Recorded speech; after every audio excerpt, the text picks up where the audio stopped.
This video was brought to you by Brilliant. Hi, welcome to another episode of ColdFusion. Two astronauts from Boeing Starliner are now awaiting a decision on when they can return home from space. After 9 weeks on the International Space Station, NASA now says mechanical issues with the Starliner could turn their planned 8-day mission into 8 months. For those who've been watching ColdFusion, you might know that the most popular video on this channel is about the Apollo 13 disaster, which I titled 3 Men Lost in Space. So when I saw this story, I knew I had to make an episode on it. For astronauts Sunita Sunny Williams and Barry Butch Wilmore, what was supposed to be an 8-day trip back in early June has turned into months. And the worst part, there was a lot of uncertainty over whether their spacecraft was safe or not. This meant that there was no specific return date for them. Imagine what they must be feeling up there. The current situation really does capture one's imagination. Why exactly are 2 astronauts stuck in space? What went wrong? Is there enough food and supplies for such a massive change of plans? There's also a last-minute update to this story that reflects terribly on Boeing. So buckle up as we dive into this story. You are watching ColdFusion TV.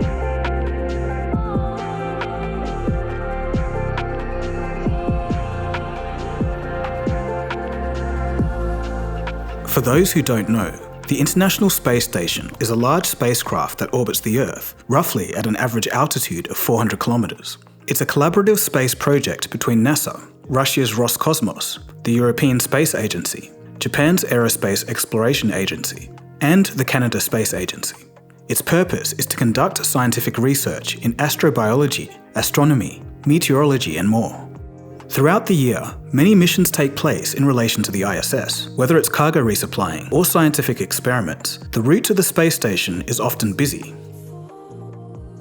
The astronauts in question, Sunny and Butch, were part of one such mission in June 2024. However, their primary goal was a little bit different. They were going to test and evaluate the spacecraft that they'll be making a journey in, the new Starliner. They would report on its performance, mainly how safe it was, and if it was able to transport astronauts to and from the space station. The plan was to stay on the International Space Station for 8 days, while conducting research and performing day-to-day routine operations for the space station. But here's the punchline. As alluded to, the Starliner spacecraft is made by Boeing. 2024 was already one of the worst years for the company, and now some astronauts stranded in space can be added to the pile of mishaps. So what exactly is Boeing's Starliner, and where did it go wrong?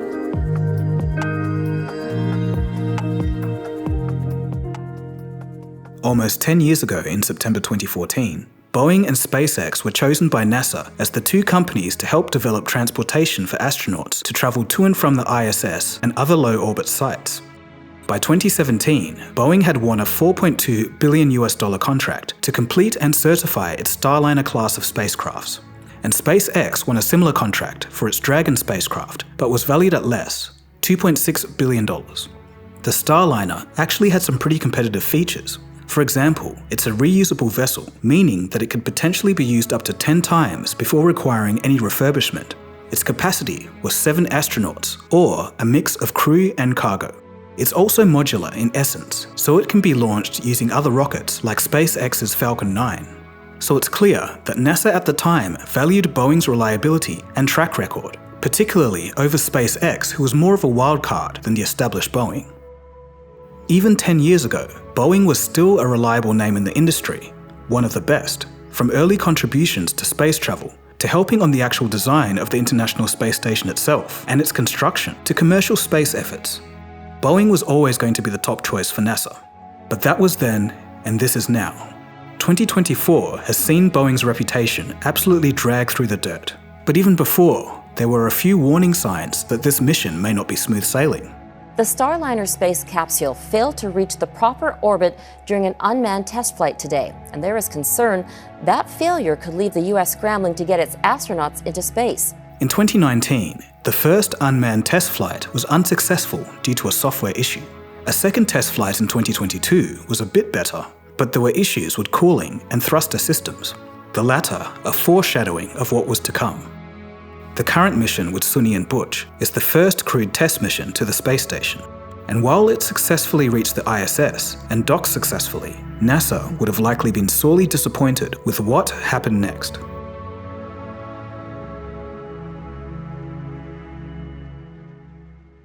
Starliner's problems could be categorized into two categories: helium leaks and thruster malfunctions.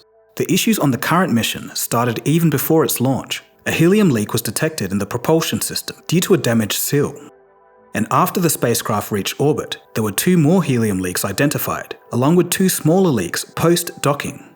Then there's the issue with the thrusters. So the spacecraft had 28 reaction control system thrusters. 5 out of those 28 thrusters malfunctioned, and this temporarily delayed the docking process. Now 4 of them have been restored by engineers, and tests performed after docking show that most of the thrusters were okay, but one of them is still not performing as expected. The helium leaks and thruster issues threw the confidence of the safe return of the crew into question. The Boeing and NASA teams now had to troubleshoot the problems from the ground and determine if the Starliner spacecraft is safe for a return journey. NASA had mentioned plans to bring in additional propulsion experts to further evaluate the issues with the Starliner. Quote, "We brought in folks from the robotic spaceflight community at Glenn Research Center and at the Goddard Space Flight Center at JPL. They're used to analyzing propulsion systems when spacecraft are millions of miles away, and they provided some useful input to us." End quote.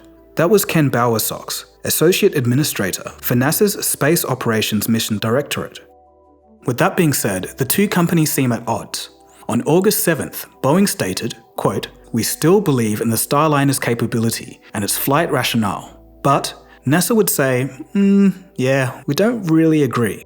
Ken Bowersox again, quote, "We've, NASA and Boeing, had very honest discussions with each other. They have confidence in their vehicle. That's what we like to hear from them. But what the NASA team thinks is important, and when we get to a decision, we'll work through it together."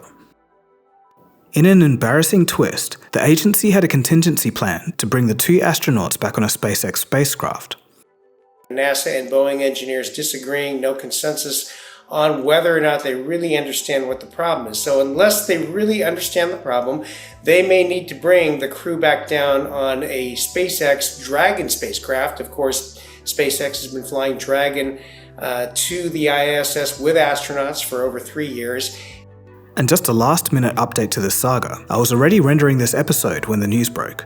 NASA finally made the call and deemed the Boeing spacecraft unsafe to fly. The 2 astronauts will indeed be hitching a ride back with the SpaceX Dragon spacecraft, scheduled for takeoff on September 24th, and they'll be returning in February 2025.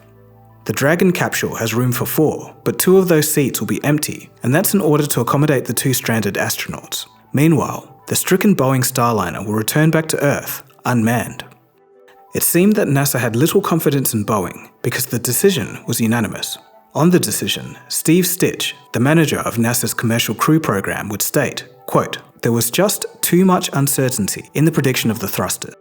The decision to use SpaceX instead of Boeing brings to an end many weeks of uncertainty for the astronauts, but unfortunately, they're still going to be stuck in space for 8 months longer than planned." And now, automatically, the question floods our minds. How are they going to survive up there? What will they eat? What will they do? Are they going to go insane?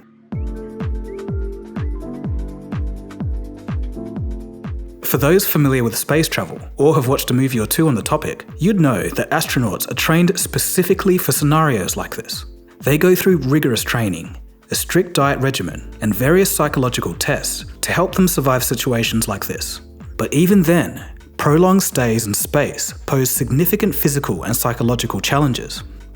Just take a second to imagine the situation. You're in space, in an enclosed craft, with the same routine. You haven't seen your friends or your family in weeks, and you don't know when you're going to return.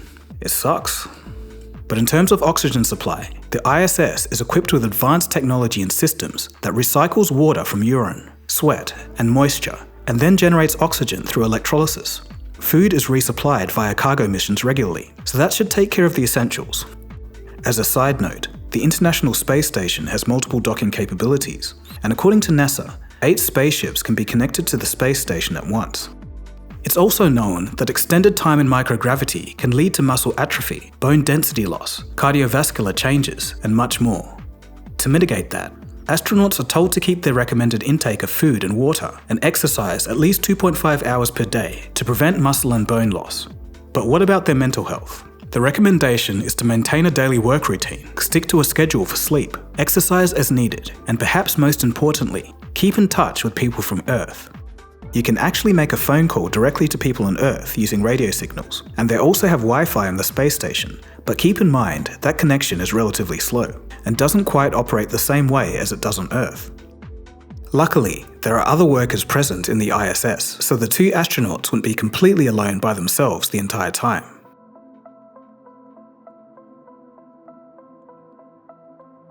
There's really going to be a lot of finger wagging at Boeing. The Starliner was 7 years late and $1.5 billion over budget. Whether it's just bad luck or yet another case of deep-rooted incompetence remains to be seen. But some of the executives within NASA's boardroom would be raising a few eyebrows at this event. SpaceX is routinely flying crewed missions to the ISS using its Dragon spacecraft, so when you compare them and Boeing, it's not a good look. Launching objects into space is pretty complicated stuff, but have you ever wondered what the mechanics are behind such a feat? Well, fortunately, there's a fun and easy way to learn about that with Brilliant.org. Brilliant is where you learn by doing, with thousands of interactive lessons in maths, science, data analytics, programming, and AI.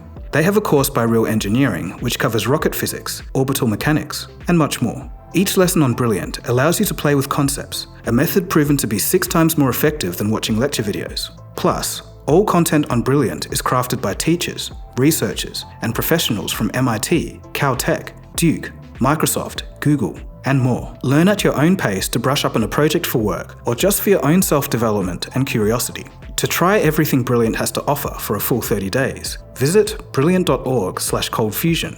You'll also get 20% off an annual premium subscription. So the idea of space travel is not just the journey, but the things that we can learn along the way, and the things that can be applied across different fields of study and to humanity as a whole.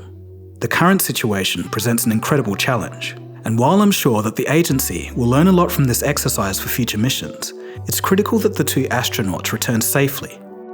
So that's where we stand with the 2 astronauts waiting for a ride back to Earth. So what do you guys think about the situation?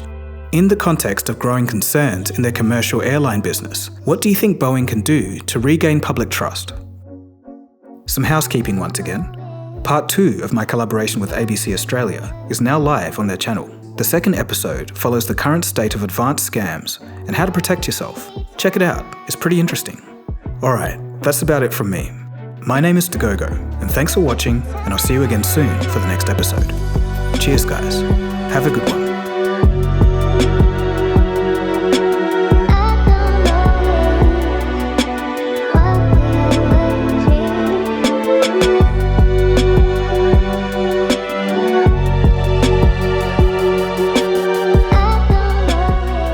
ColdFusion. It's new thinking.